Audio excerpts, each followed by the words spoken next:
Hello guys, the first step to starting a Pokemon journey is to choose one in 3 starter Pokemons. It would not be an exaggeration to say that the design of these 3 Pokemons is the most expensive in the whole game. And over 8 generations of games we have 8 different starter trio. And I'm going to rank the different starters in each type. The first will be the Fire type. One thing to keep in mind is that this ranking will certainly include personal opinions, so each person will have a different ranking. Deofox is not a very popular Pokemon.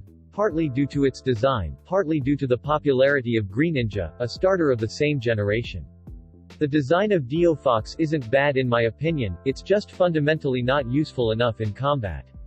Deofox's type is Fire Psychic, which sounds good, but in fact for the Fire type, adding the Psychic type has no use, even making it weak against the Bug type. Besides the mediocre skill system, Deofox's special ability is to steal the opponent's equipment, but actually this ability is not useful in real combat, it is better to bring your own equipment. Generation 5 has a lot of useful Pokemon, but unfortunately the starter trio is not part of them. Embor has a curse, it is the 3rd consecutive fire fighting starter in the game, and it is the weakest of those 3. Itself is a fire-fighting Pokemon, but Embor only learns a single fighting move, even not a strong one, Arm Thrust. In the 7th generation, this Fire Pig can learn one more fighting skill, Hammer Arm, but compared to Infernape's self-learning close combat, we can see that Embor is really an estranged child. Typhonosian was born in the 2nd generation, at that time people were not very picky, so everyone liked it. Which makes sense when its design is so cool. But born too early, its moves are too monotonous. It's also not an icon of franchise like Charizard to get more new moves frequently. Typhonosian's passive ability is also not very good.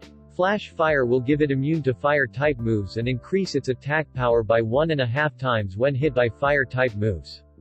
That's when someone stupid enough to bring Fire-type Pokemon to fight against Typhonosian. And even if that happened, the effect it would bring would not be very effective. The next 2 positions are the remaining 2 fire-fighting starters. This position I am a bit confused because both have their own special points and they are both very strong. Infernape can teach himself a very powerful fighting move called Close Combat and has the passive skill Iron Fist make this Pokemon to be able to kill most opponents with a single punch. But Blaziken has a speed boost ability that makes it faster after each hit, and speed is a dominant advantage in Pokemon's competitive. The fact that Blaziken has Mega Evolution is a small plus for it in this comparison. However, having Mega Evolution doesn't increase its power very much. The increase in the already high attack stats does not compensate for the cost of an equipment slot. And the passive skill is still Speed Boost. If the new update gives Infernape a Mega Evolution along with an interested passive ability, then it will definitely have a higher place in this ranking. For now, perhaps Infernape is still ranked 5th and Blaziken is 4th. The rookie starter of the 8th generation that has stormed in ranked matches as well as tournaments because of its hidden ability to be too awesome is Libero. This ability helps Cinderace use any move of each type to change into that type. This gives it the ability to deal 1.5 damage to any move it uses. Something even if Typhonosian jumped into the fire can't get. Cinderace also has an extremely diverse type of moves, giving it an advantage over any type, including flying, steel, electric, fighting and ground. It makes it possible to have resistance to any effective attacks against its type, and it is difficult for the opponent to keep up with its transformation. And it also has an Gigantamax form.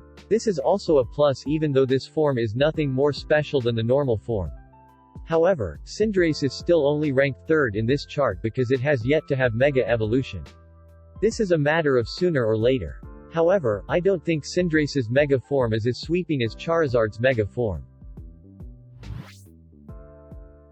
Nintendo's Darling has arrived. A favorite from the early days of Pokemon, has a cool design and equally savage fighting power. The only Pokemon with 2 Mega Evolutions and 1 Gigantamax form. In general, if there is something new or interesting that this guy always stepped in. I won't say much about Charizard not having a dragon type because there are too many people talking about this issue. Although Charizard now has a dragon type Mega X form, its flying type Mega Y form is still more popular. simply because its ability to call itself Sunshine is too strong. One shot of its solar beam in each turn can make even ground-type Pokémon hold their breath. However, having the dual flying fire type is a fatal weakness of Charizard, causing it to lose half of its HP when it is replaced on the field that has already scattered Steel Rock without needing to do anything. I must say first, I don't like the design of this Incineroar. It doesn't look very creative and I'm pretty sure there are quite a few cartoon characters out there with this design. But over time I still have to praise its power.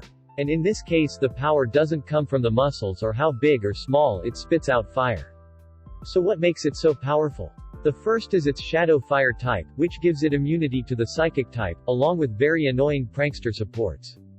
The second is the ability Intimidate, which is probably one of, if not frankly, the most annoying ability in the game.